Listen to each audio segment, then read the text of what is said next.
अत्याचार मिटाया तूने, दुष्टों का संहार किया।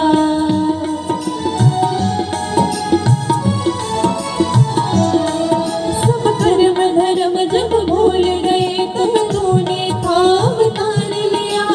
अत्याचार मिटाया तूने, दुष्टों का संहार किया। हे ऋषि मुनि हे कर्मवीर, कर तुमको मैं प्रणाम। हे ऋषि मुनि हे कर्मवीर, कर तुमको मैं प्रणाम। हमें सत्य की राह मिली है, पाकर तुझी सी ज्ञान।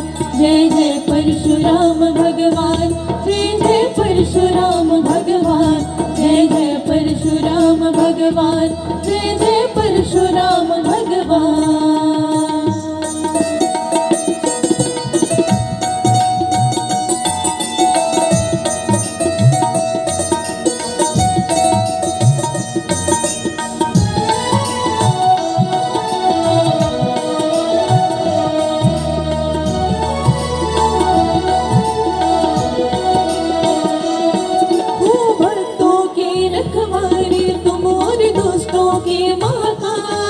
मेरे पाते मन का मृगवंशी, नहीं छुपा है तुझसे हाथ।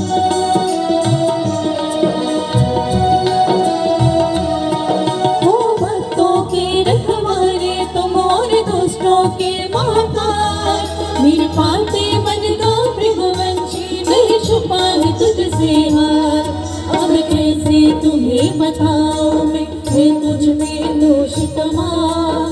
अब कैसे तुम्हें बताऊं मैं, मुझ में दोष तमाम। हमें सत्य की राह मिली है, पाकर तुझी से ज्ञान।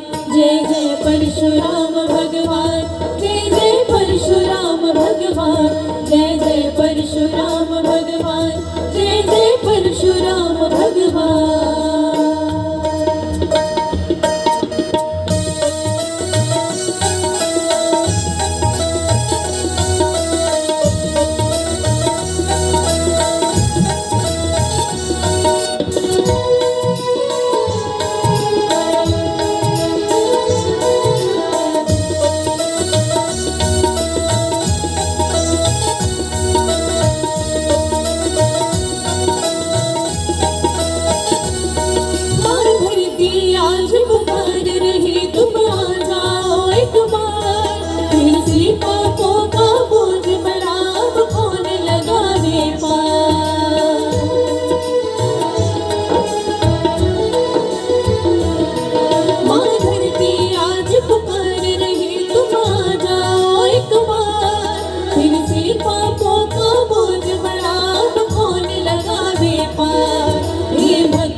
प्रभु हमको दो वरदान, हे भक्ति शक्ति के वरदानी, प्रभु हमको दो वरदान। हमें सत्य की राह मिली है, पाकर तुझी से ज्ञान। जय जय परशुराम भगवान, जय जय परशुराम भगवान, जय जय परशुराम भगवान, जय जय परशुराम भगवान।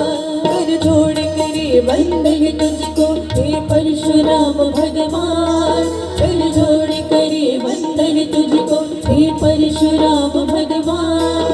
हमें सत्य की राह मिली है, पाकर तुझी से ज्ञान। जय जय परशुराम भगवान, जय जय परशुराम भगवान, जय जय परशुराम भगवान, जय जय परशुराम भगवान, जय जय परशुराम भगवान, जय जय परशुराम भगवान।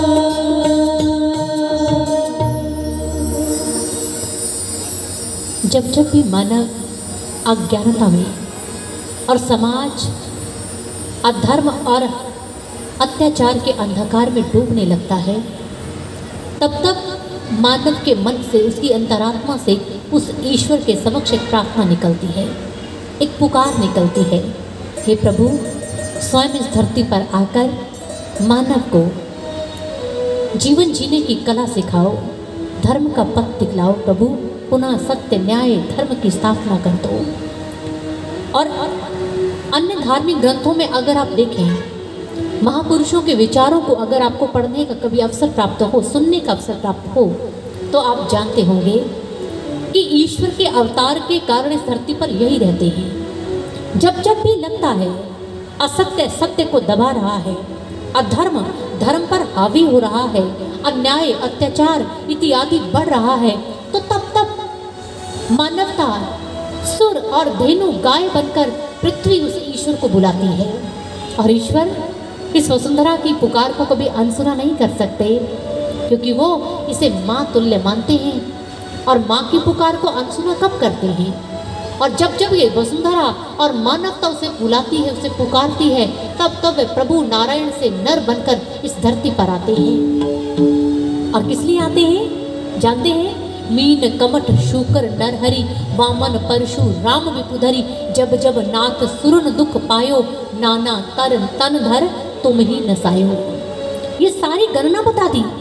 इस अवतार में भगवान स्वयं समय समय पर, जब ये युग ने उसकी मांग की, समय ने उसकी गुहार की, मानव मन ने उसे बुलाया, तो तब तब स्वयं इस धरती पर अवतरित होकर धर्म को स्थापित करने के लिए, न्याय को स्थापित करने के लिए, मानवों को पुनः त्राण देने के लिए स्वयं इस धरती पर उतर आते हैं। भगवान परशुराम जी जिस काल में इस धरती पर आए, भगवान विष्णु जी के छठे अवतार के रूप में आज भी हम उनका स्मरण करते हैं। वो छठे अवतार माने जाते हैं। लेकिन जानते हैं उस समय भी धरती पर हालात कैसे थे? जो जग के पालक कहे जाते हैं, पृथ्वी पालक कहलाते हैं, वो राजा, वो अन्याय के जीवन को यापन कर रहे थे। न्याय को छोड़कर अन्याय उनके जीवन में प्रधान हो चुका था। उनका जीवन तो दूसरों का पेट पालना, उनके जीवन का रक्षण करना था, लेकिन उनके जीवन का जो ध्येय था, जो लक्ष्य था, केवल अपनी उदय पूर्ति और अपनी इच्छाओं की पूर्ति, अपनी वांछाओं की पूर्ति करना बस ध्येय बनकर रह गया था। भाव पालन करना नहीं, शोषण करना उनके जीवन का एक ध्येय रह गया था। और इस समय जब जब मानवता त्राही त्राही कर रही थी, वसुंधरा भी उनसे पीड़ित थी, तो तब भगवान परशुराम स्वयं इस धरती पर आए और पुनः आकर धर्म का परचम लहराया, न्याय का परचम उन्होंने लहराया। वो हमें मानो समझाना चाहते थे कि धर्म को स्थापित करने के लिए मनुष्य को भी अपने कर्तव्यों का वहन करना पड़ता है। अगर हम कहें धर्म हमारा रक्षक बनकर खड़ा हो जाए, ऐसा नहीं होगा। धर्म को रक्षक बनाने के लिए हमें स्वयं के दायित्व का निर्वाह भी करना पड़ेगा। हमें स्वयं भी धर्म के रक्षक बनकर आगे आना पड़ेगा। याद रखिएगा ये बात। धर्म हमारी रक्षा करे, ये इच्छा मन में लेकर बैठ जाए और अपने जीवन में कर्म ना करें, अपने जीवन में कोई प्रयास ना करें और सोचते रहें धर्म स्वयं हमारा रक्षक बन जाएगा, ऐसा नहीं होगा। हम सबको भी धर्म के रक्षक बनना पड़ेगा। हम सबको अपने कर्तव्यों का पालन करना पड़ेगा। ये भली भांति हम भगवान परशुराम जी के जीवन से सीख सकते हैं। यूं अगर व्यक्तियों के दृष्टिकोण से देखें तो जिस ब्राह्मण कुल में वो उत्पन्न हुए, उनके जीवन शैली क्या थी? दूसरों से दान को लेकर ग्रहण कर लेना, बस ईश्वर की आराधना करना। अगर आप कम शब्दों में एक ब्राह्मण के जीवन की परिभाषा को समझना चाहें तो कम शब्दों में आप समझ सकते हैं, जो दूसरों से लेकर अपने जीवन का यापन करते हैं और केवल अपने मन को भगवान की आराधना में, उनकी तपस्या में लीन रखते हैं और दूसरे लोगों को भी उस भक्ति की ओर प्रेरित करते हैं। यही उनके जीवन का ध्येय होना चाहिए। क्या मात्र यही था? अगर भगवान परशुराम जी केवल इसी बंधी हुई सीमा के भीतर अपने जीवन का निर्वाह करते और इसी सीमा में बंधकर अपने जीवन का यापन करते, तो क्या आज उनकी महानता जो सारा समाज गा रहा है, आज वो सारे समाज के लिए जो प्रेरणा आदर्श बनकर सामने आए हैं, क्या वो ऐसी प्रेरणा बन पाते? ऐसे आदर्श जीवन को हमारे सामने रख पाते? शायद नहीं, क्योंकि समय की मांग क्या थी, उन्होंने इस बात को समझा और अपने जीवन में धर्म का अनुपालन भी किया और धर्म के रक्षक बनकर सामने खड़े भी हो पाए। इसीलिए उन्होंने एक ऐसी सेना का गठन किया उन्होंने एक ऐसी सेना का जो धर्म के रक्षक बनकर सामने आए, क्योंकि वो जानते थे धर्म हमारा रक्षक तब बनेगा जब हम स्वयं उसके रक्षक बनकर आगे आएंगे। जब उन्होंने देखा धर्म खतरे में है, जब उन्होंने देखा मर्यादाओं का उल्लंघन हो रहा है, मानव जीवन अपनी मर्यादाओं में नहीं है, अपनी मर्यादाओं का उल्लंघन कर रहा है, तो तब उन्होंने मर्यादा का पाठ पढ़ाने के लिए, धर्म को पुनः स्थापित करने के लिए, सत्य को पुनः स्थापित करने के लिए और मानव जीवन का कर्तव्य और उनका लक्ष्य बताने के लिए स्वयं आगे बढ़े। और स्वयं जो जीवन में भक्ति शक्ति दोनों का सुमेल आप जानते होंगे उनके जीवन में पाया जाता है। भगवान परशुराम जी हैं जिनके लिए कहा जाता है उनके जीवन में भक्ति और शक्ति दोनों का सुमेल था, और दोनों का सुमेल बताता है कि जीवन में इन दोनों का ही होना अनिवार्य है। अकेली भक्ति आपके जीवन को शक्तिशाली नहीं बना सकती और अकेली शक्ति भी आपके जीवन को लक्ष्य तक नहीं पहुंचा सकती। याद रखिएगा, अभी विस्तार से इस पर हम वर्णन भी करेंगे। शक्ति की बात अगर पहले कर लें तो क्या मतलब है इसका कि शक्ति आपके जीवन में हो, आप बहुत शक्तिशाली हो, तो आपके जीवन में क्या शक्ति होना पर्याप्त नहीं? नहीं, पर्याप्त नहीं है। क्यों? क्योंकि शक्ति के साथ उपजता है अभिमान, उपजता है दुस्साहस। दुर्योधन के पास शक्ति की कमी नहीं थी, राजा कंस के पास शक्ति की कमी नहीं थी, रावण के पास शक्ति की कमी नहीं थी, किंतु हुआ क्या? शक्ति को प्राप्त तो किया लेकिन भक्ति का सुमेल साथ में नहीं था। शक्ति अकेली जब आई तो शक्ति के साथ साथ उपजा मद, अहंकार, और तब शक्ति अपनी मर्यादाओं को लांघकर उच्छृंखल होकर बहने लगी, बढ़ने लगी। और क्या न्याय है, क्या अन्याय है, क्या करने योग्य है, क्या नहीं करने योग्य, इसका भेद भूल गए, साहसी नहीं दुस्साहसी बन गए। आप सोच कर देखिए, जो रावण ने किया, माता जानकी का हरण किया, क्या एक शक्तिशाली योद्धा के लिए ये साहसपूर्ण कार्य है? नहीं, ये साहस नहीं, ये उनका दुस्साहस था। दुर्योधन की बात करें, एक राजा का पुत्र था, इतने बड़े शासक का पुत्र होकर शक्ति का अभाव नहीं था, किंतु भरी सभा में द्रौपदी को लाकर उनके केशों से पकड़कर ये आह्वान करना कि इसके आप निर्वस्त्र कर दो, इसे वस्त्र का हरण कर लो, क्या ऐसा आदेश देना साहसपूर्ण कार्य था? नहीं, एक राजकुमार के लिए, एक शक्तिशाली योद्धा के लिए ये दुस्साहस का कार्य था। शक्ति नहीं थी, ये उसकी उद्दंडता थी जो सामने प्रकट हो रही थी। और दूसरी बात, भगवान श्री कृष्ण शांति के दूत बनकर आए और कहा, महाभारत का युद्ध टल सकता है अगर तुम 5 गांव पांडवों को दे दो, तो मैं इसी से पांडवों को संतुष्ट कर दूंगा और मैं तुम्हें आश्वासन देता हूं ये युद्ध टल जाएगा। तो क्या किया?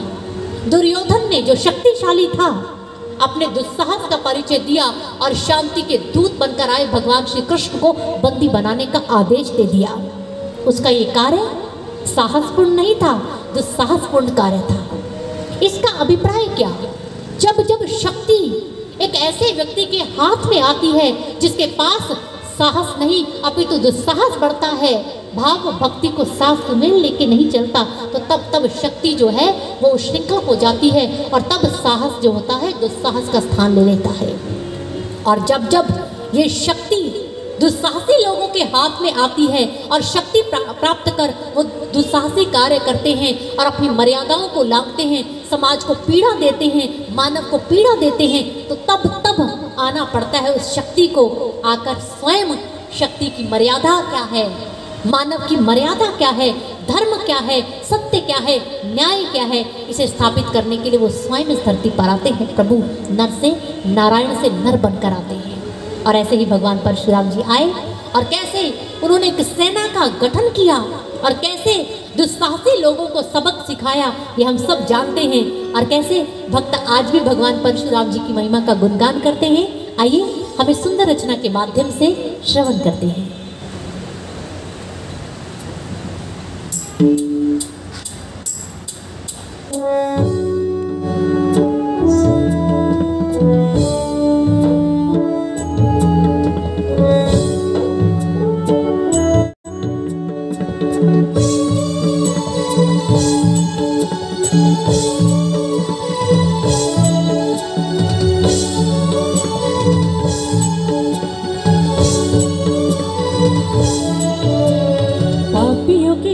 को, धर्म के प्रकाश को, पापियों के नाश को, धर्म के प्रकाश को अज्ञानता की लो ढली। धर्म ध्वजा फहराने को चले परशुराम महाबली। धर्म ध्वजा फहराने को चले परशुराम महाबली। चले परशुराम महाबली। चले परशुराम महाबली। जय जय परशुराम भगवान। जय जय परशुराम भगवान। जय जय परशुराम भगवान। जय जय परशुराम भगवान।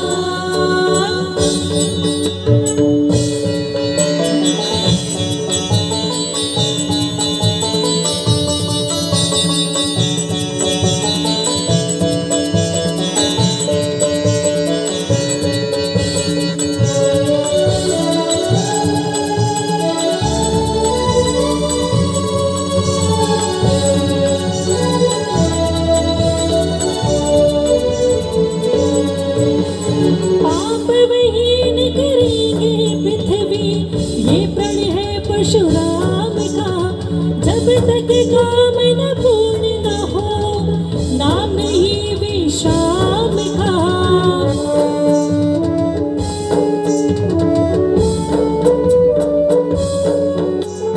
पाप वहीन करेंगे पृथ्वी, ये प्रण है परशुराम का।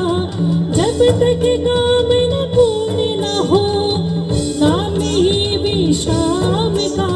समय आ गया पुण्य और पापों के संग्राम का। सब मिलकर जय घोष करें परशुराम जी के नाम का। बोल परशुराम भगवान की जय हो। आज मनोकामना सबकी है परी। धर्म ध्वजा फहराने को चले परशुराम महाबली। जय जय परशुराम भगवान। जय जय परशुराम भगवान। जय जय परशुराम भगवान। जय जय परशुराम भगवान।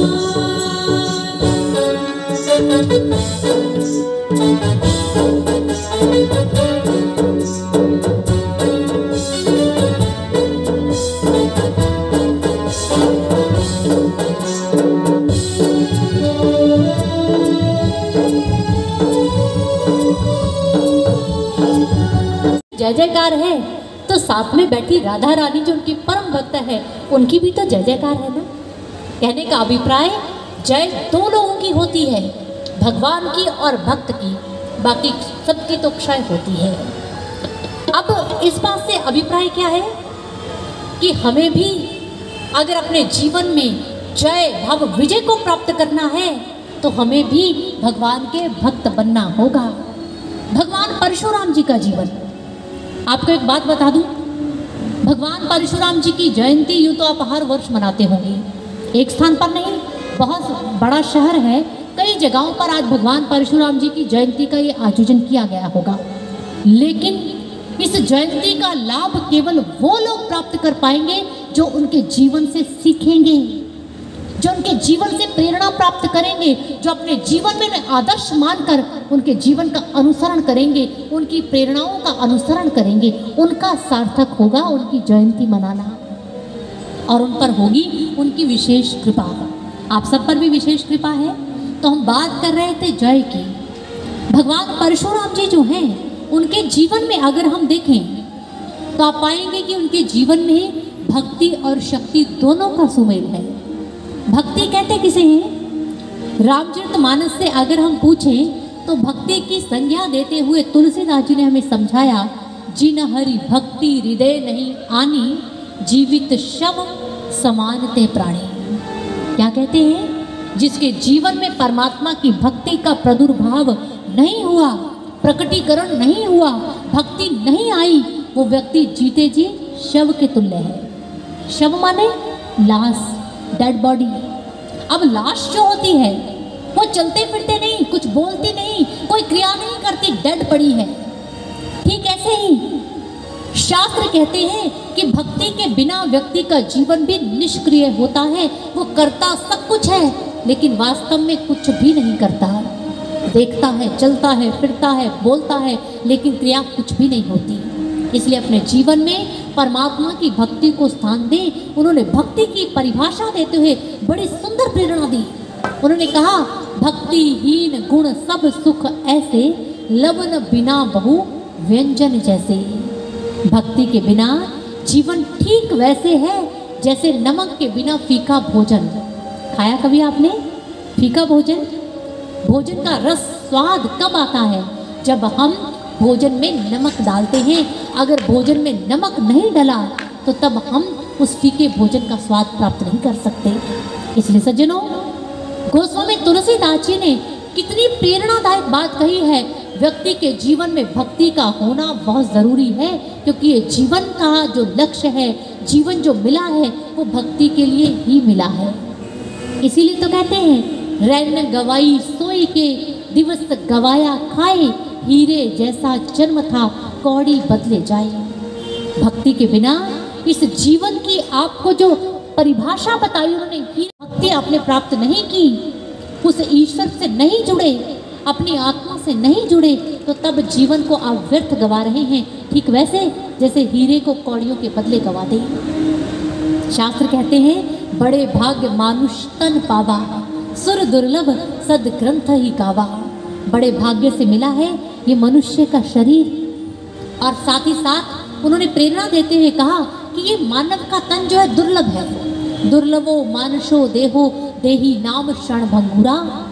ये शरीर की प्राप्ति अत्यंत दुर्लभ है, लेकिन साथ ही साथ उन्होंने चेतावनी दे दी कि ये बार बार प्राप्त होने वाला नहीं, क्योंकि क्षण में कब समाप्त हो जाए इसकी अवधि कितनी है, कोई भी व्यक्ति अपने जीवन की गारंटी नहीं ले सकता। इसलिए सज्जनों, जीवन अगर मिला है तो भक्ति के अनमोल रत्नों को प्राप्त करने के लिए, भक्ति को प्राप्त करने के लिए मिला है। ये संत हमें समझाते हैं और हमें अपने जीवन में उन भक्ति के अनमोल रत्नों को प्राप्त करना है, जिसे प्राप्त करके हमारा इस धरती पर आना सार्थक हो जाए। विवेकानंद जी ने कहा है, human body is priceless, one does not get it again and again. Priceless मतलब आप किसी कीमत पर इसे खरीद नहीं पाएंगे। आप चाहें मेरा जीवन समाप्ति की ओर बढ़ रहा है, मैं चाहूँ कुछ वर्ष और बढ़ा लूँ, क्या संभव होगा? नहीं।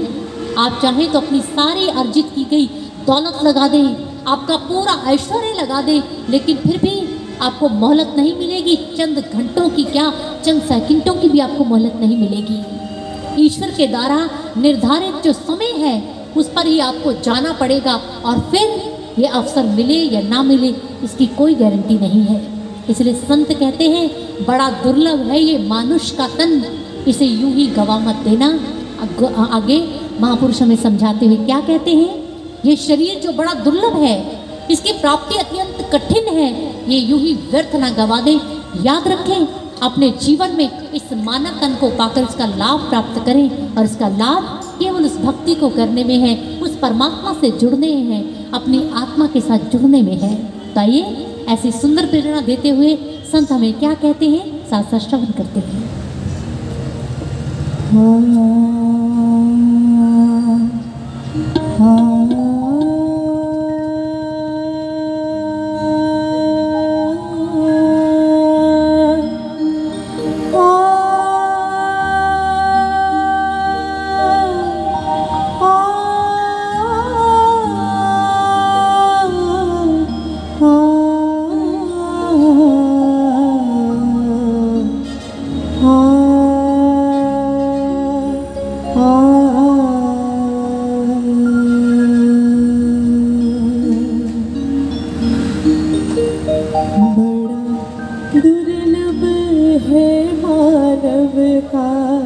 जीवन यूं ही गुजर न जाए, बड़ा दुर्लभ है मानव का जीवन यूं ही गुजर न जाए, बड़ा दुर्लभ है मानव का जीवन यूं ही गुजर न जाए। अब तो कर ले तो हर का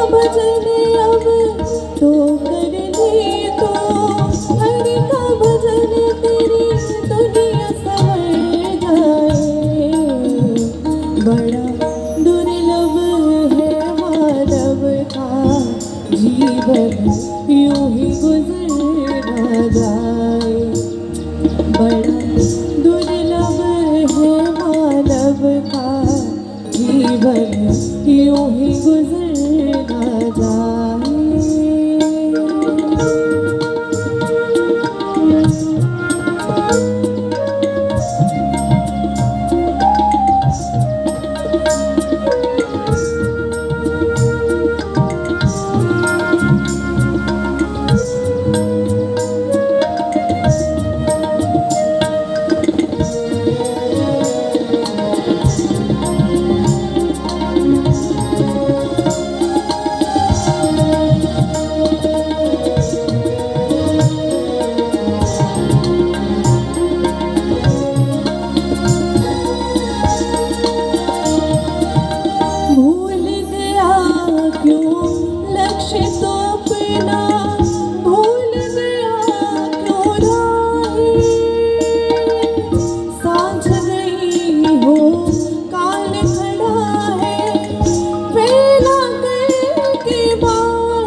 कौन तुझे समझाए।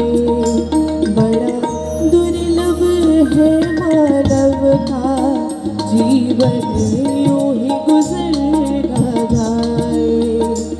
बड़ा दुर्लभ है मानव का जीवन यूं ही गुजर ना जाए।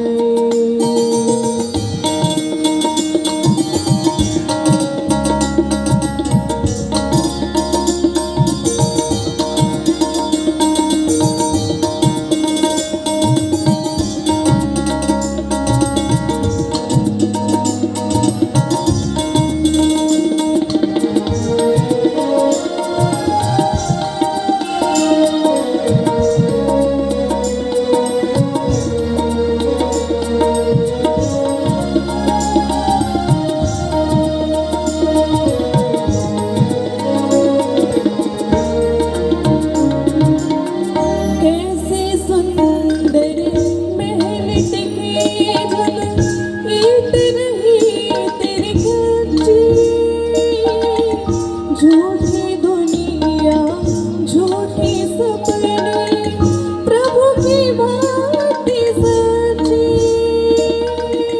मार्ग मिल जाए तो तेरा, मार्ग मिल जाए तो तेरा मनवाना भरमाए। बड़ा दुर्लभ है मानव का जीवन यूं ही गुजर ना जाए। बड़ा दुर्लभ है मानव का जीवन यूं ही गुजर ना जाए।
कौन तुझे समझाए।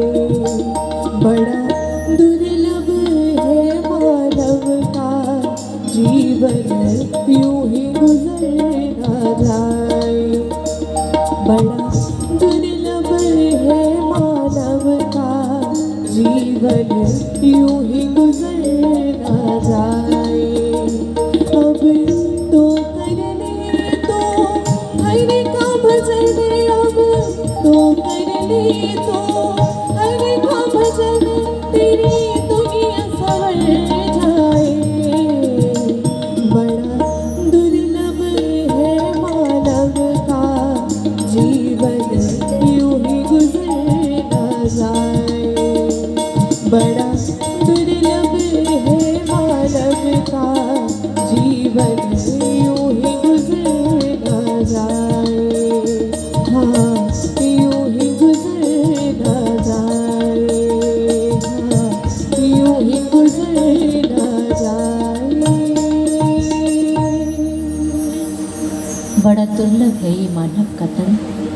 यूं ही गुजर न जाए।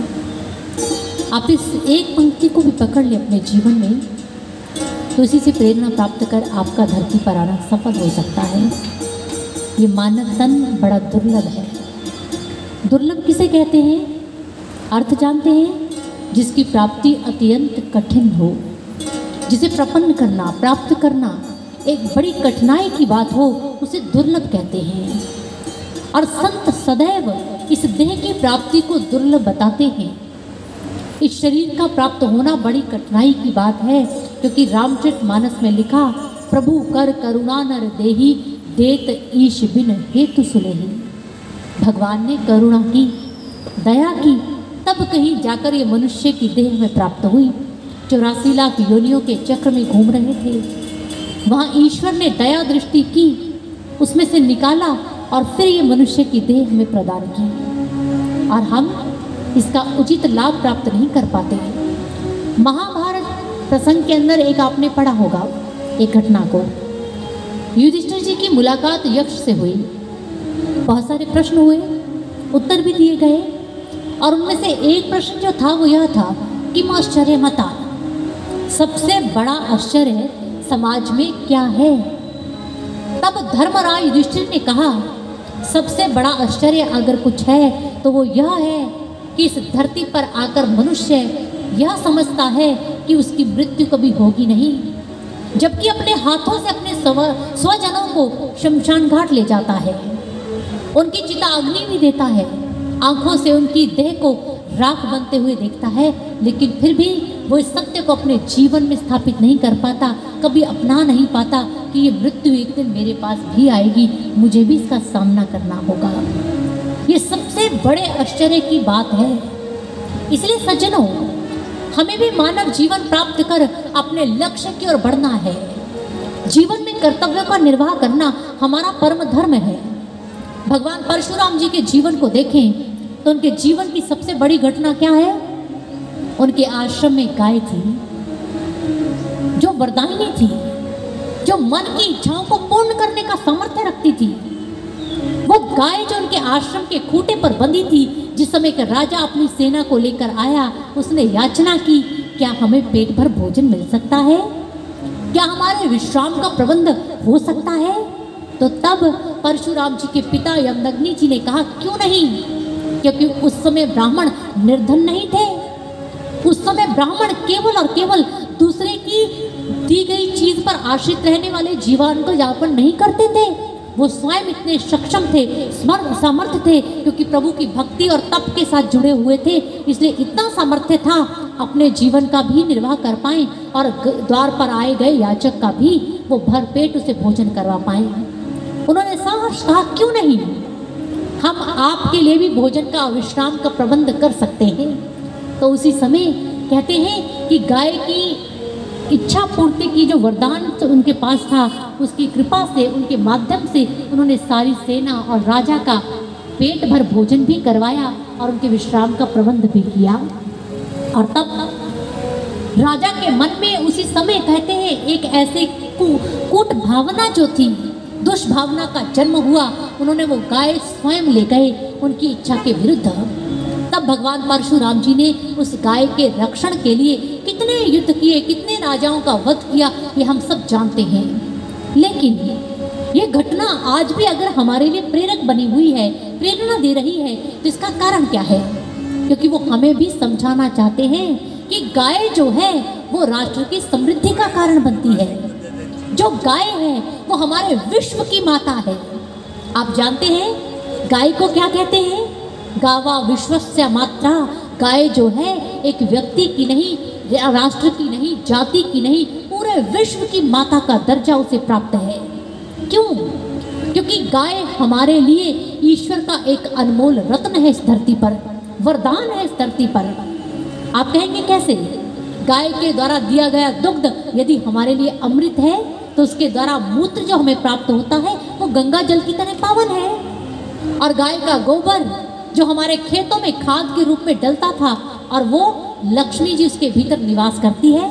और गाय माँ वो तो इतनी वरदानी है कि कोई मनुष्य उसके पास जाता है, उसके पीठ को स्पर्श करता है, हाथ से सहलाता है तो इससे ही उसके डिप्रेशन की, टेंशन की, पुराने बुखार की बीमारी जो है, बीपी हाई की बीमारी जो है वो दूर हो सकती है। कहने का मतलब गाय को माँ कहना हमारा कोई अंधविश्वास या अवैज्ञानिकता इसके पीछे नहीं है, अपितु इसके पीछे हमारे ऋषियों की वैज्ञानिक सोच है। उनका ऐसा दृष्टिकोण है जो गाय को माँ के रूप में हमारे समक्ष स्थापित करता है। इसीलिए हम सबको भी गाय माँ का सम्मान करना चाहिए। हमारी भारतीय संस्कृति के रक्षण की बात आती है। महापुरुष किसी भी अवतार में धरती पर आए, श्री राम जी के रूप में, श्री कृष्ण जी के रूप में, या फिर भगवान परशुराम जी के रूप में, हम इनकी बात करें, उन्होंने क्या किया? अपने जीवन में धर्म का रक्षण तो किया, मानवता का रक्षण तो किया ही, साथ ही साथ उन्होंने किया हमारी भारत की संस्कृति का रक्षण, जो हमारा भी परम धर्म है। आपसे अगर मैं पूछूं हमारे राष्ट्र का राष्ट्रीय पशु कौन सा है, शायद आपको बोध होगा। राष्ट्रीय पक्षी कोई है? आप उसका ज्ञान रखते होंगे। राष्ट्रीय गान, राष्ट्रीय गीत है कोई? आपको उसका बोध भली भांति होगा, मैं विस्तार में नहीं जाऊंगी। लेकिन वहीं आज हम भारतीयों से अगर कोई ये पूछे कि हम भारतीयों का अपने राष्ट्र के प्रति कर्तव्य क्या है, तो तब शायद ही हम भारतीयों को इसका बोध होगा कि हमारा राष्ट्र के प्रति कर्तव्य, राष्ट्र के प्रति धर्म क्या है। क्या जानते हैं हम भारतीयों का अपने राष्ट्र के प्रति कौन सा धर्म है, कौन सा कर्तव्य है जिसका निर्वाह करने से हम चूक जाते हैं? वो यह कि अपनी संस्कृति के मान बिंदुओं का रक्षण करना। भारतीय संस्कृति के स्तंभ आधार कौन कहे गए हैं? गौ, गीता, गंगा, गायत्री। जानते हैं इन चारों को? अब इन चारों का रक्षण क्यों जरूरी है? आप चेयर पर बैठे हैं ना? इसी चेयर का अगर एक पांव क्षतिग्रस्त हो जाए, टूट जाए, तो क्या आप इस कुर्सी का बैठने के लिए प्रयोग कर पाएंगे? नहीं कर पाएंगे, बैलेंस बिगड़ जाएगा इसका, आप इस पे नहीं बैठ पाएंगे। ठीक इसी प्रकार से हमारी भारतीय संस्कृति के 4 स्तंभ माने गए हैं। अब इन चारों का अनुसरण, इन चारों का रक्षण, इन चारों का अपने जीवन में सम्मान नहीं करेंगे तो आप बताइए, संस्कृति का स्तंभ जो है, एक भी अगर क्षतिग्रस्त होता है, एक भी अगर डगमगाता है, तो आप इस भारतीय संस्कृति को किस प्रकार से सम्मान की दृष्टि से देख पाएंगे? कैसे ये अपने आधार पर खड़ी रहेगी? ये खड़ी नहीं रह पाएगी। इसलिए हम सब भारतीयों का इसका रक्षण करना परम धर्म है, हमारा कर्तव्य है। इसलिए हम सबको भगवान परशुराम जी का केवल गुणगान नहीं करना, उनकी जयंती मनाना हर वर्ष होता है, लेकिन अगर ताली बजा के चले जाएं, केवल भोजन का प्रबंध किए खाकर चले जाएं, तो सम्माननीय आप सभी मैं कहना चाहूंगी, अधिक लाभ प्राप्त नहीं होगा आपको। लाभ कब होगा? जब उनके जीवन से प्रेरणा प्राप्त करेंगे, जब उनके जीवन से कुछ सीखेंगे। भगवान परशुराम जी का जीवन हमारे लिए एक प्रेरणा है। आदरणीय गुरुदेव सर्वश्री आशुतोष महाराज जी, दिव्य ज्योति जागृति संस्थान के द्वारा आप इस कार्यक्रम को श्रवण कर रहे हैं, जिनके संस्थापक और संचालक हैं आदरणीय गुरुदेव सर्वश्री आशुतोष महाराज जी। आप सब जानते होंगे, उनका नाम आपने सुना होगा। दिव्य ज्योति जागृति संस्थान के जो संस्थापक हैं, संचालक हैं गुरुदेव सर्वश्री आशुतोष महाराज जी, वो अक्सर कहते हैं कि महापुरुषों का केवल गुणगान करने से कुछ नहीं होगा, उनके जीवन को आपके सामने प्रेरणा के रूप में रखा गया है। उस प्रेरणा को आपने अपने जीवन में ग्रहण करना है, सीखना है उनके जीवन से।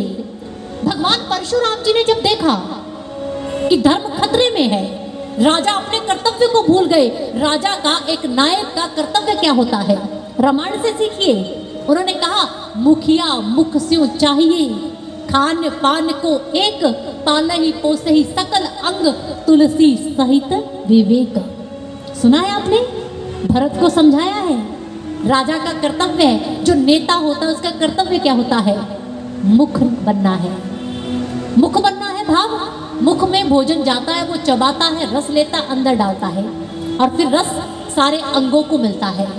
लेकिन आपको एक बीमारी पता होगी, आपको एक बीमारी पता होगी कि जो उधर बढ़ता जाता है, अगर उधर चाहे भोजन अपने तक रख ले, अन्य अंगों को ना उसकी शक्ति न रस दे, स्वयं उधर बढ़ता रहे, तो क्या होगा? क्या शरीर स्वस्थ रह पाएगा? नहीं, सूखे का रोग हो जाएगा, सारे अंग सूख जाएंगे, उधर केवल बढ़ता रहेगा। अगर ऐसी बीमारी समाज में हमारे नेताओं को, हमारे शासकों को, हमारे जो आगू हैं, समाज के मुखिया हैं, उनको हो जाए, वो केवल अपना उधर भरते रहे, प्रजा रूपी अंगों का पोषण करना भूल जाए, समाज का पोषण करना भूल जाए, तो सूखे का रोग हो जाएगा समाज को। फिर समाज में भूखमरी, गरीबी, बेरोजगारी जो हम देखते हैं वो बढ़ती चली जाएगी। इसलिए भगवान परशुराम जी के जीवन से सीखें। उन्होंने जब ऐसा रोग देखा कि केवल अपनी उदर पूर्ति, अपनी इच्छा पूर्ति, अपने ऐन्द्रिक सुखों के लिए दूसरों का शोषण हो रहा है, तो तब उन्होंने एक सेना गठित की। सेना प्रतीक है एकता की, सेना प्रतीक है व्यक्ति के समूह की। आप देखिए, अच्छा काम करना हो, कोई भी अकेला व्यक्ति कर सकता है। श्री राम जी में शक्ति थी, रावण को अकेले जाकर मार देते, लेकिन नहीं, भालुओं को लिया, भील जाति के लोगों को लिया, वानरों को साथ लिया। भगवान श्री कृष्ण जी ने सुदर्शन से केवल कंस का वध कर सकते थे, किया भी, और बाद में पूरी कौरवों की सेना का भी संहार कर सकते थे, शक्ति थी। लेकिन श्री कृष्ण जी ने पांडवों को खड़ा किया, सत्य के पक्ष में, धर्म के पक्ष में सेना का गठन किया। आप देखें, ये प्रतीक है हमारे सामने। भगवान परशुराम जी ने भी जितने लोग थे उनके साथ जुड़ सकते थे, जो चाहते थे धर्म स्थापित हो, न्याय स्थापित हो, सत्य स्थापित हो, उन्होंने सबको गठित किया और एक सेना का निर्माण किया, और तब चले धर्म को, सत्य को स्थापित करने के लिए। क्यों? अकेले कर सकते थे, सबको साथ लिया, एकता को, संगठन को साथ लिया, ताकि सब उस धर्म के मूल्य को समझ पाए, उसकी कीमत को समझ पाए। जो हक के लिए वो लड़ रहे हैं, जो वो प्राप्त होगा, तो उसकी कीमत को समझ पाए। बैठे बिठाए कुछ भी मिल जाए तो कीमत नहीं जान सकते। इसलिए उन्होंने कहा, एक एक की अपनी अपनी लड़ाई है, सबको अपने अपने स्थान पर लड़नी पड़ेगी। इसलिए भारत के प्रति हम सभी नागरिकों के कर्तव्य अपने अपने हैं, और सबको अपने अपने स्थान पर उन्हें पूरा करना पड़ेगा। राष्ट्र के प्रति हम सबका कर्तव्य है। और आज भगवान परशुराम जी के जीवन में मातृभक्ति, पितृभक्ति, देशभक्ति, कौन सा ऐसा गुण है जो नहीं मिलता?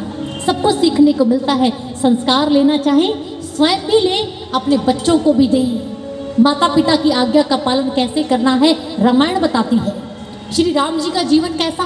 प्रातः काल उठकर रघुनाथा, माता पिता गुरु नावहि माता। कितने सौभाग्यशाली माता पिता हैं जिनकी संतान सुबह सुबह उठकर उनको चरण वंदन करती है। कितने माता पिता हैं जिनको आदर सम्मान से बुढ़ापे में भी चारपाई पर बैठे हुए उनका सम्मान मिलता है, उनसे सलाह परामर्श किया जाता है, उन्हें सम्मान से 2 वक्त की रोटी मिलती है। भारत के अंदर वृद्धाश्रम खुल रहे हैं, या माता पिता का सम्मान करना उनकी संतान भूल गई है। क्यों? क्योंकि हम भूल गए हम किनके वंशज हैं। आज याद करने की घड़ी है। हमारे पूर्वज कौन हैं? परशुराम जी हमारे पूर्वज हैं, हमारे आराध्य हैं, हमारे आदर्श हैं। सीखे उनसे जीवन जीना।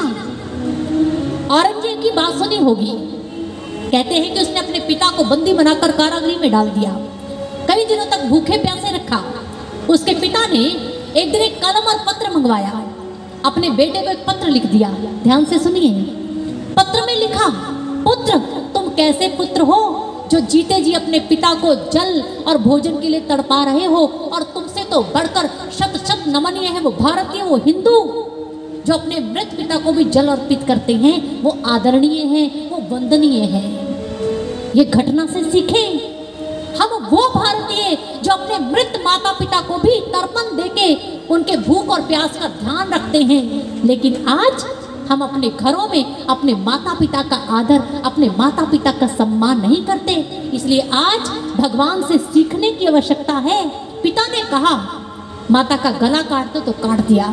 इससे ये नहीं कि माता का आदर नहीं है मन में। अगले ही पल जब पिता ने कहा मांगो पुत्र क्या चाहिए, तो उन्होंने उसी क्षण कहा अगर देना चाहते हैं तो मेरी माता का जीवन मुझे लौटा दीजिए। मातृभक्ति पितृभक्ति दोनों का सम्मान करना परशुराम जी से सीखे। इसलिए आज हमें सीखना होगा, अपने बच्चों को संस्कार देने होंगे। संस्कार नहीं देंगे तो रोएंगे। चाणक्य जी ने बड़ी सुंदर बात कही है, आपको बता दूं। उन्होंने कहा बाल्यकाल में आपका बच्चा खिलौने के लिए रोता है, यदि आप उसे खिलौना लेकर नहीं देते तो आपका बच्चा रोने लगता है।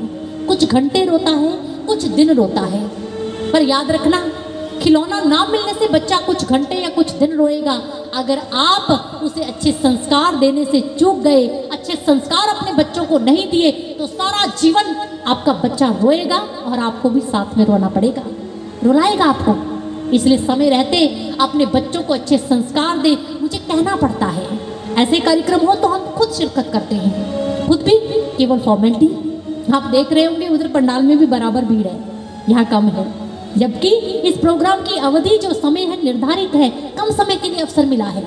मैं फिर कहूँगी, केवल प्रोग्राम ऑर्गेनाइजर कर लेने से, केवल ताली बजाने से, गुणगान कर लेने से श्रद्धा व्यक्त नहीं होगी। श्रद्धा का मतलब हम उनका अनुसरण करें, उनके जीवन से सीखें, तब लाभ देगा ये प्रोग्राम। और दिव्य ज्योति जागृति संस्थान के संस्थापक गुरुदेव सर्वश्री आशुतोष महाराज जी अक्सर कहते हैं, हमें महापुरुषों को केवल वंदन नहीं करना, उन्हें अपने जीवन में लाना है, उनसे ग्रहण करना है, उनसे सीखना है। जो वो देना चाहते हैं वो प्राप्त करेंगे, तब उनके सच्चे भक्त बनेंगे। इसलिए आज आइए एक प्रेरणादायक भजन, हम कहाँ जा रहे हैं, कहाँ जाएंगे, क्योंकि जहाँ चले हैं, जिस रास्ते पर चले हैं, मंजिल वहीं मिलेगी, वैसी ही मंजिल होगी। आइए देखें, आम के पेड़ भी बीज बोएंगे तो आम का फल, बबूल का बीज बोएंगे तो बबूल का, आम नहीं मिलने वाले। तनिक विचार कर ले। आइए, ये बड़ी सुंदर रचना है, प्रेरणा है हमारी सबके लिए, इसे ध्यानपूर्वक श्रवण करें।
आपने बड़े ही मार्मिक भजन को श्रवण किया। विचार करना अनिवार्य है। हम कहाँ जा रहे हैं, किधर जाएंगे, ये भी सच है। जो देंगे वही पाएंगे। विचार करने योग्य बात है। जैसा आज जीवन होगा उसका परिणाम वैसा ही तो होगा, ये सोचना होगा। इसीलिए भगवान का जीवन हमारे लिए एक आदर्श, एक प्रेरणा होता है। भगवान परशुराम जी के साथ कई बातें जुड़ी हुई हैं। जैसे आप देखिए, बहुत सारे लोग कहते हैं कि वो नारी का सम्मान नहीं करते थे, लेकिन माँ का सम्मान तो उन्होंने अपने जीवन में किया ही, और साथ ही साथ अपने शिष्य गंगापुत्र भीष्म से कितने दिनों तक युद्धरत रहे। क्यों? अम्बा के खातिर। जब उसने आकर उनके आगे फरियाद की, प्रार्थना की, तो अपने शिष्य से युद्ध करने के लिए भी उतारू हो गए। भाव अपने जीवन में वो हमें प्रेरणा देते हैं। नारी का सम्मान वो तो करते थे, लेकिन हम अपने जीवन में कितना करते हैं?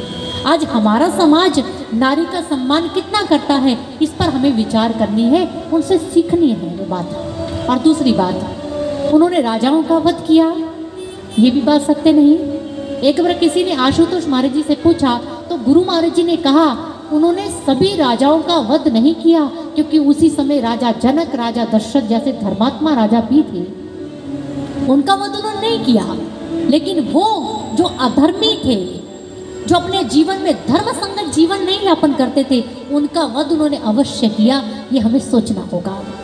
इसलिए कहने का अभिप्राय, महापुरुषों के जीवन चरित्र को, उनकी लीलाओं को हम तब ठीक से समझ पाएंगे जब हमारे पास वो ज्ञान दृष्टि होगी। भगवान परशुराम जी के हाथ में अगर परशा है तो माथे पर त्रिपुंड भी लगा है। ये तिलक प्रतीक है उस ज्ञान का, उस ईश्वर की ज्योति का। आप देखिए, भगवान श्री कृष्ण ने अगर अर्जुन को युद्ध लड़ने की प्रेरणा दी, तो युद्ध में जिस समय वो अपने पद से भटकने लगा, मोहग्रसित हुआ, शीतल होकर बैठने लगा, तो उस समय भगवान श्री कृष्ण ने उसे उपदेश दिया, गीता का उपदेश। आपने पढ़ा होगा, गीता के 11वें अध्याय में भगवान श्री कृष्ण उसको कहते हैं कि अब मैं तुम्हें दृष्टि देता हूँ, क्योंकि पहले समझाया, बातों से समझ नहीं आया तो तब समझाया, ज्ञान दिया। दिव्यम ददामि ते चक्षु पश्चिमे योग महेश्वरम। अर्जुन, अब मैं तुम्हें वो दृष्टि प्रदान करता हूँ जिसके माध्यम से तुम मेरा दर्शन कर पाओगे। दृष्टि कैसी? दिव्य दृष्टि। ये आंखें जो बाहर का जगत दिखाती हैं, ये सामान्य दृष्टि है। उन्होंने कहा दिव्य दृष्टि, दिव्य दृष्टि जो अलौकिक है, जो अलौकिक परमात्मा का दर्शन हमें करवा पाए, क्योंकि परमात्मा कहीं बाहर नहीं, हमारे ही घट के भीतर विद्यमान है। इसका प्रमाण हमारे सभी शास्त्र ग्रंथ देते हैं। इस घट भीतर 7 समुद्र, इसी में प्रभु हमारा। वो कहते हैं सारी सृष्टि जो है, जो सब कुछ आप उसमें देखते हैं, वो सब कुछ आपके भीतर भी विद्यमान है। वो परमात्मा आपके घट में है, आवश्यकता है तो उसे देखने की। कहते हैं ना, जर्रे जर्रे में है झांकी भगवान की, किसी सूझ वाली आँख ने पहचान की। परमात्मा को देखने के लिए सूझ वाली आँख, भाव वो दिव्य दृष्टि चाहिए, जिसके माध्यम से हम प्रभु का दर्शन अपने घट में कर पाए। अब ये दृष्टि कौन प्रदान करेगा? ये ज्ञान की आँख, अलौकिक दृष्टि हमें संत प्रदान करते हैं, सद्गुरु प्रदान करते हैं। इसीलिए संत सद्गुरु की महिमा गाते हैं, अखंड मंडलाकारम व्याप्तम येन चराचरम तत्पदम दर्शितम येन तस्मै श्री गुरु वे नमः। ऐसे गुरु को बार बार नमन अर्पित किया, जो खंड ब्रह्मांड के अंदर, कण कण के अंदर विद्यमान परमात्मा को हमारे घट में दिखा दे। इसलिए अगर हम भी महापुरुषों के जीवन चरित्र को समझना चाहते हैं, उनकी प्रेरणाओं को समझना चाहते हैं, तो हमें भी उस ज्ञान के साथ जुड़ना होगा, जिस ज्ञान की धरोहर वो हमें देकर गए, जिस ज्ञान के साथ जुड़ने की बात उन्होंने हमारे सामने की। और वो ज्ञान कुछ और नहीं, वो ब्रह्म ज्ञान है। आशुतोष महाराज जी उसी ब्रह्म ज्ञान के साथ हमें जोड़ रहे हैं। ब्रह्म ज्ञान क्या है?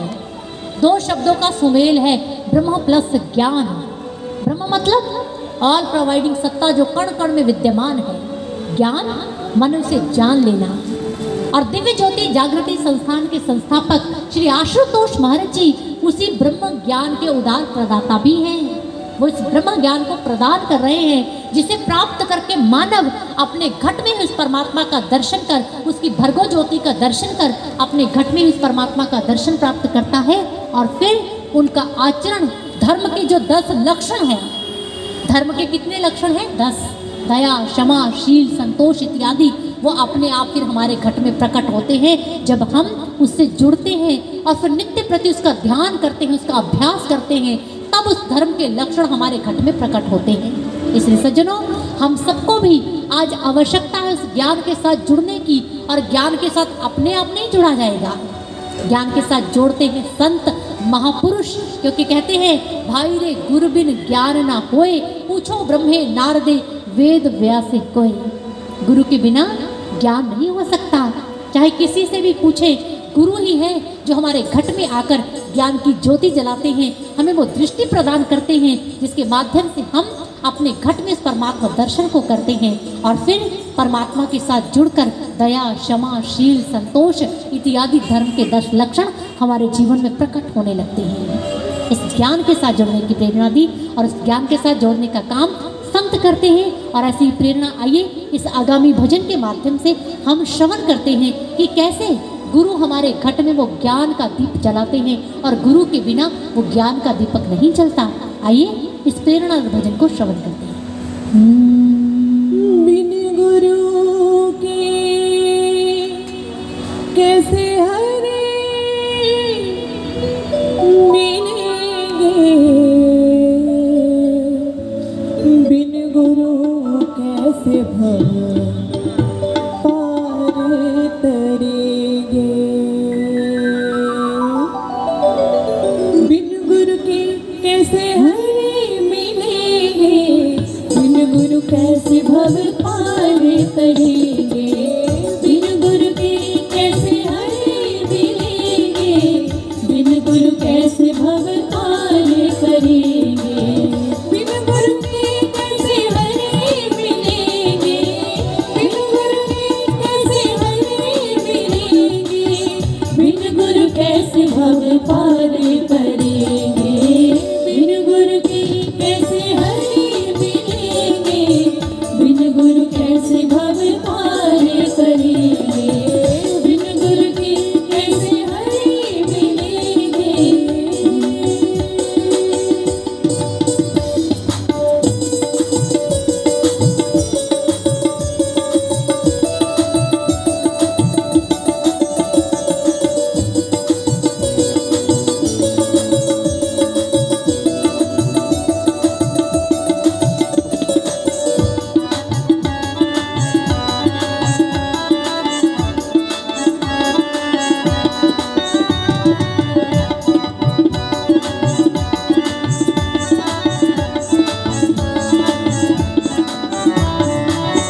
विद्युलोक में गुरु सहाय, मन मूर्ख क्यों प्रीत लगाए। विद्युलोक में गुरु ही सहाय, मन मूर्ख क्यों प्रीत लगाए। बिन गुरु कृपा है शेष धूरा, बिन गुरु कृपा है शेष धूरा। बिन गुरु पाई न पूर्ण गुरु है। बिन गुरु के कैसे हरे मिलेंगे, बिन गुरु कैसे भव पार करेंगे। बिन गुरु के कैसे हरे मिलेंगे।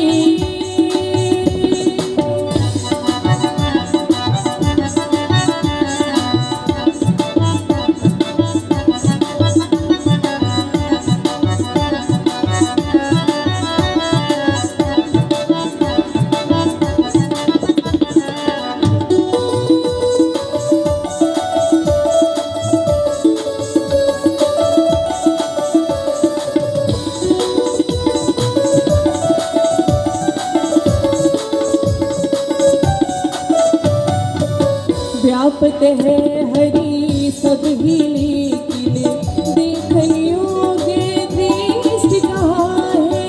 व्यापक है हरि सब में, लेकिन देखन योग्य दृष्टि कहाँ है। दृष्टि मिलेगी गुरु कृपा से, दृष्टि मिलेगी गुरु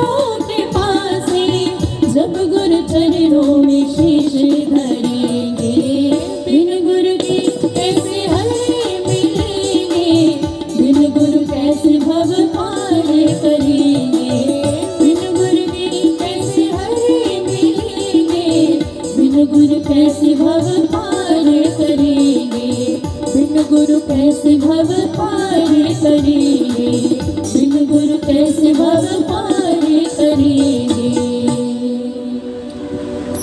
बिन गुरु कैसे हरि मिलेंगे, बिन गुरु कैसे भव पार करेंगे। ये एक अटूट सत्य है जिसको बदला नहीं जा सकता। गुरु के बिना ना तो ज्ञान हो सकता है और ना ही भवसागर से हम पार हो सकते हैं। इसीलिए हम सब भी अपने जीवन में ऐसे गुरु को प्राप्त करें जो हमें उस ईश्वर का दर्शन, परमात्मा का दर्शन हमारे घट में करवा दें। क्योंकि समाज में संतों की कमी नहीं है, संत बहुत है, लेकिन गुरु वो शास्त्रों ने कहा जो हमारे घट में उस परमात्मा का दर्शन करवा दे। बातों के हलवे नहीं, किसके पीछे कितनी भीड़ है ये भी नहीं, हमें बस केवल और केवल उस परमात्मा के साथ मिलाने का जो काम करे वही गुरु है। इसलिए सज्जनों, हमारे जीवन में ऐसे गुरु की तलाश करें, अपने जीवन में उस भक्ति की ओर बढ़े, क्योंकि जीवन का यही परम धर्म है, यही उद्देश्य है। आप देखें परशुराम जी के जीवन में अगर उन्होंने धर्म का युद्ध जीता तो उसका श्रेय स्वयं प्राप्त नहीं किया, राज्य जीत लिया, लेकिन राज्य किसको सौंप दिया? कश्यप ऋषि को। जानते हैं ना आप, भगवान श्री राम जी ने राज्य जीता, लंका पर विजय श्री प्राप्त कर ली, पर दी किसे? लंका विभीषण को दे दी। श्री कृष्ण जी ने मथुरा का राज्य जीत लिया, कंस को मार दिया, धर्म स्थापित कर दिया, लेकिन राज्य किसे दे दिया? उग्रसेन जी को दे दिया।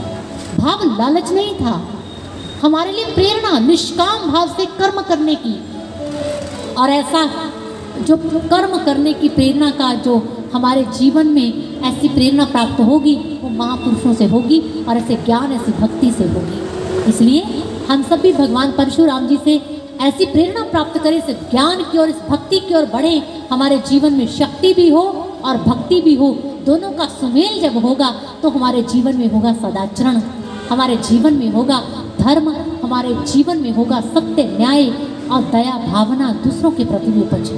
और यही भगवान परशुराम जी हमें प्रेरित करना चाहते हैं, प्रेरणा देना चाहते हैं। तो आइए अंत में एक अंतिम भजन भगवान परशुराम जी के चरणों में अपनी हाजिरी लगाते हुए उनकी महिमा में एक भजन श्रवण करते हैं। आइए इस भजन को हम बहनों के माध्यम से श्रवण करते हैं। आरती करनी है भैया लास्ट में? कृपया पूछ लीजिए आरती करनी है कि नहीं, नहीं तो फिर इस भजन के साथ ही हम क्लोज कर देंगे। आइए ये लास्ट भजन हम श्रवण करते हैं।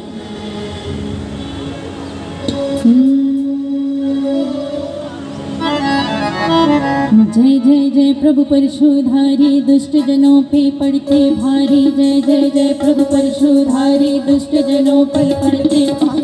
भक्त तुम्हारे मिलकर करते तेरी जय जयकार, कर तेरी जय जयकार, कर तेरी जय जयकार, कर तेरी जय जयकार, कर तेरी जय जयकार। जय जय जय प्रभु परशुधारी, दुष्ट जनों पे पड़ते भारी। जय जय जय प्रभु परशुधारी, दुष्ट जनों पर पड़ते भारी। भक्त तुम्हारे मिलकर करते तेरी जय जयकार, कर तेरी जय जयकार, कर तेरी जय जयकार, कर तेरी जय जयकार, कर तेरी जय जयकार।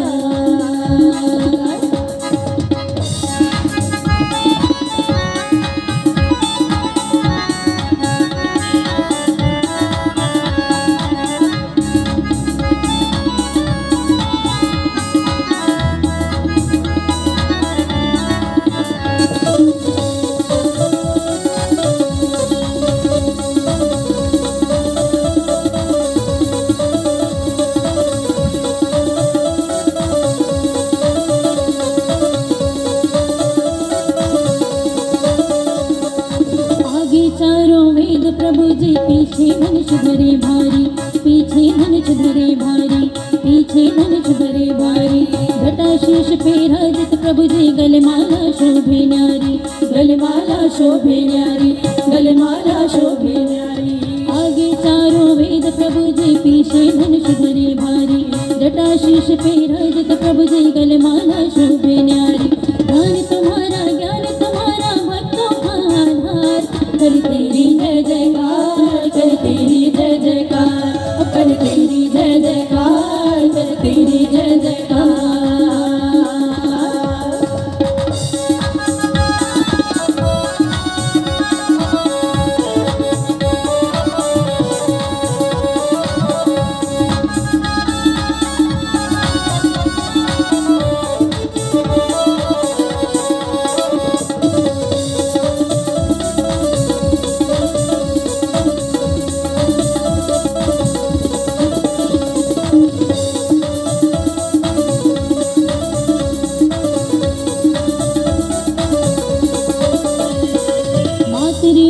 काहे तुम जाए रमे अग्नि मृगकुल नंदन, रमे अग्नि मृगकुल नंदन, रमे अग्नि मृगकुल नंदन।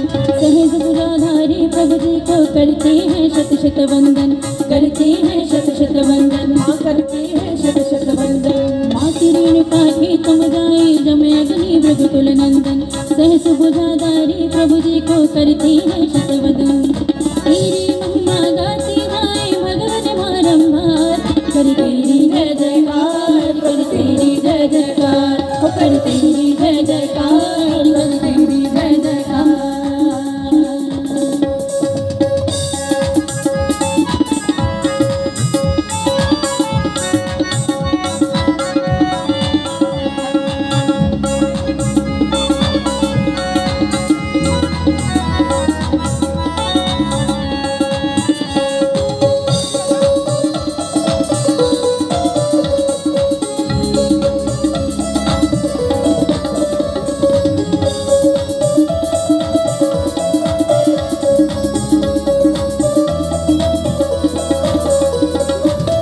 रूप में शांत सलोने, एक में भीम भयंकर हो, एक में भीम भयंकर हो, एक में भीम भयंकर हो।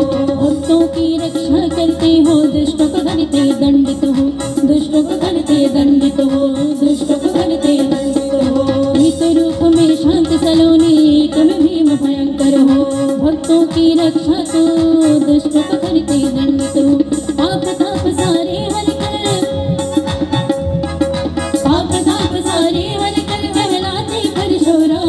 कर तेरी जय जयकार, कर तेरी जय जयकार, कर तेरी जय जयकार, कर तेरी जय जयकार, कर तेरी जय जयकार,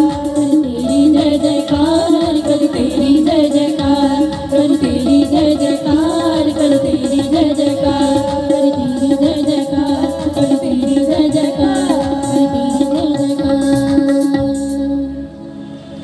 बोलिए भगवान परशुराम जी की जय, यमदग्नि नंदन भगवान परशुराम जी की जय, सियापति रामचंद्र भगवान की जय।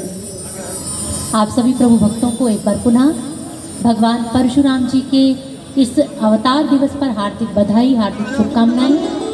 आशा करते हैं कि भगवान हम सब पर ऐसे ही अपनी कृपा का बनाकर रखें, उनकी कृपा हम सभी भक्तों पर ऐसे ही बरसती रहे। आइए अब हम आरती की ओर बढ़ते हैं। गुरु बहनों से मेरा आग्रह है कि आरती का गायन करें और आप सब भी अपने स्थान पर एक बार खड़े होकर भगवान को अपने अपने श्रद्धा रूपी पुष्प अर्पित करें, उनकी आरती का गायन श्रद्धा से करें और प्रार्थना करें भगवान परशुराम जी जिस धर्म की रक्षा के लिए आप इस धरती पर आए, हमें ऐसा बल, ऐसी शक्ति प्रदान करें कि हम भी धर्म के रक्षक बनकर अपनी संस्कृति के साथ जुड़े, संस्कारों के साथ जुड़े, भक्ति के साथ जुड़े, हम आपके बताए मार्ग पर चलें। ऐसी हमें शक्ति दो, अपनी भक्ति में प्रदान करो प्रभु। आइए इसी प्रार्थना के साथ आरती का गायन करते हैं।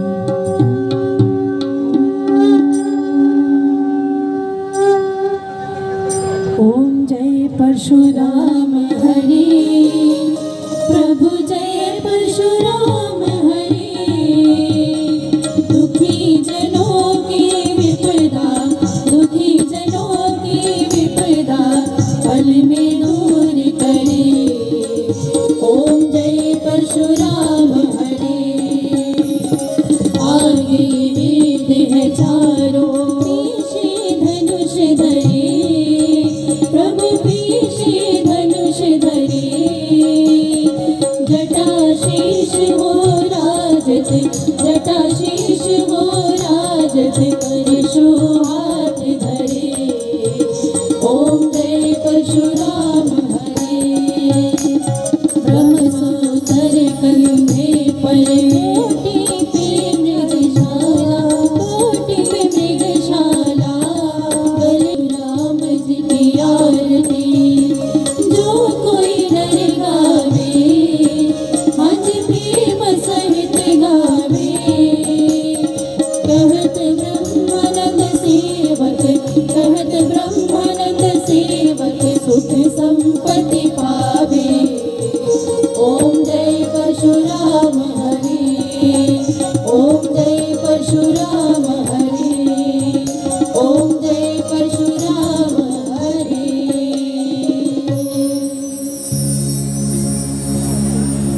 बोलिए